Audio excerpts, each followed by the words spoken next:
Hi everyone, I'm Clint Rhoney and I want to welcome you to this episode of the Real Life Moment podcast. Now in all these podcasts we hope that you find just maybe some practical advice or something that inspires you or maybe just something that's relevant to what you're going through today. Today we want to welcome Phil Thomas, our interim pastor here. Hello. And we're going to talk a little bit about him and about the series that we're going through now called We Are the Church.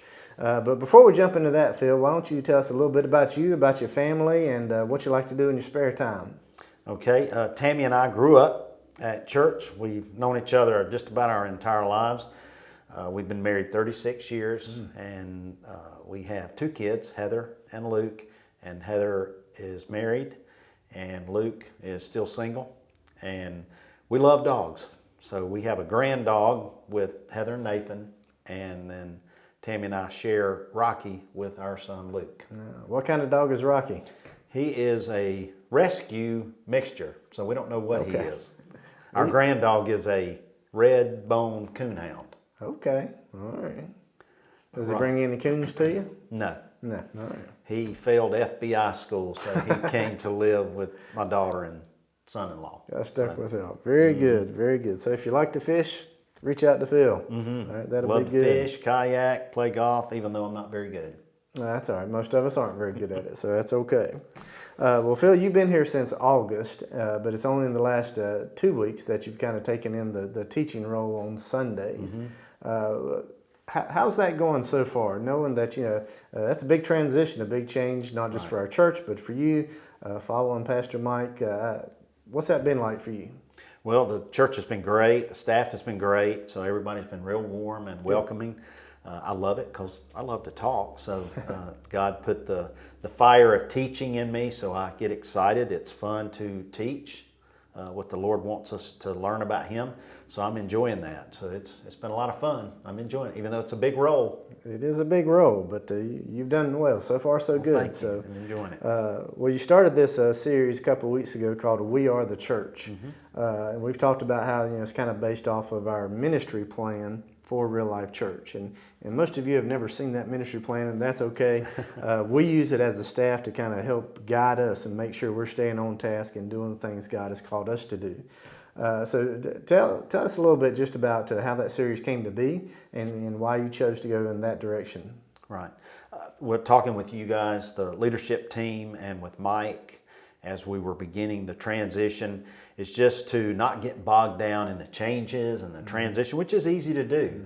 It's human nature to get caught up in the change and transition, and we wanted to have a direct direction for the church, and the ministry plan was a perfect fit. We need to stay on task as a church to be mindful of what God has called us to do. And what better way to do that than follow the ministry plan that's designed to keep us on track. And so if we stick to that, we will do exactly what God has called Real Life to do. Yeah, very much.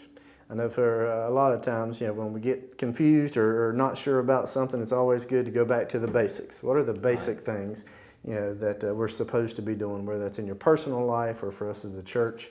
And so I think, this series is a good chance for us to remind us of, well, what are the basics? And, what do we need to go back to make sure, that we're doing? Right. I know you got a couple weeks left in this series. So far we've talked about mission and vision and strategy. What do the next couple of weeks hold for us? I'm excited about these 2 weeks. This week, number 3, will touch on unity and being unified as a body of believers, which is very important. It's easy Mark Twain said, nobody likes change except a wet baby. So it's easy to get caught up in all the changes and things that are different, and yet God wants us to be unified. And what better way to be unified than through the vision and the mission of the church, and not get caught up in the changes and not get caught up in that, but be on task what God has called us to do. And here's another beautiful thing. We're a diverse body of believers, and God doesn't want us to mask our differences. He wants us to celebrate our diversity, and that's the beauty of unity through diversity. So when we're diverse, but yet we can have that unity, what better way to take that to the community and show them we love Christ because we love each other, and we can take that out into the community. So I'm excited about week 3. This coming weekend is on unity. Week 4 I'm excited about because we need to leave this place better than we found it.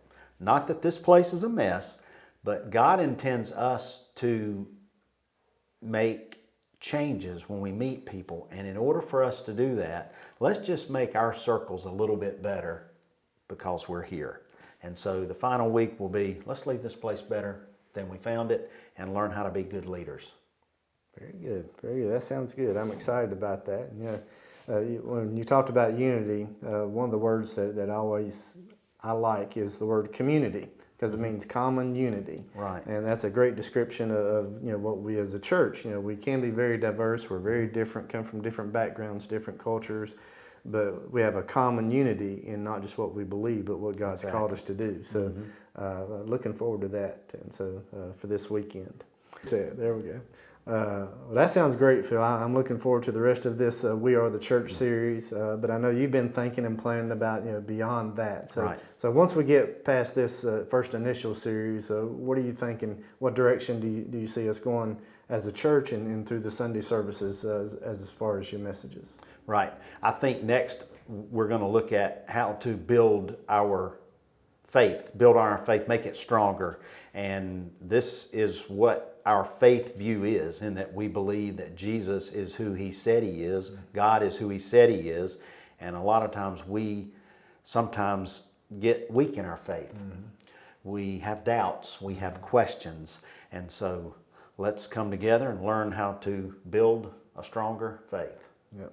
Because every one of us, go through different things in life, and at times that kind of throw you back, and sometimes faith is one step forward and 2 steps back, Right. and sometimes it's 2 steps forward and 1 step back. So It's definitely a journey. it is a journey, and that journey has hills and valleys and Right. everything in between. So Exactly. that'll be a good reminder to us of the things that we need to hold on to when we hit those valleys, and how to come out of it. So, well, Phil, thank you so much for joining us today and sharing a little bit about yourself and about the direction God is leading you through the next couple series.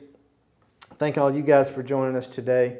Really encourage you, if you want to learn more about Real Life Church or about any of the messages that we've got coming up, or if you have questions, just go to discoverreallife.net and you can fill out the contact page or send us a question there, and we'll be more than happy to get back to you. So y'all have a great day, and we'll see you soon. Have a great day.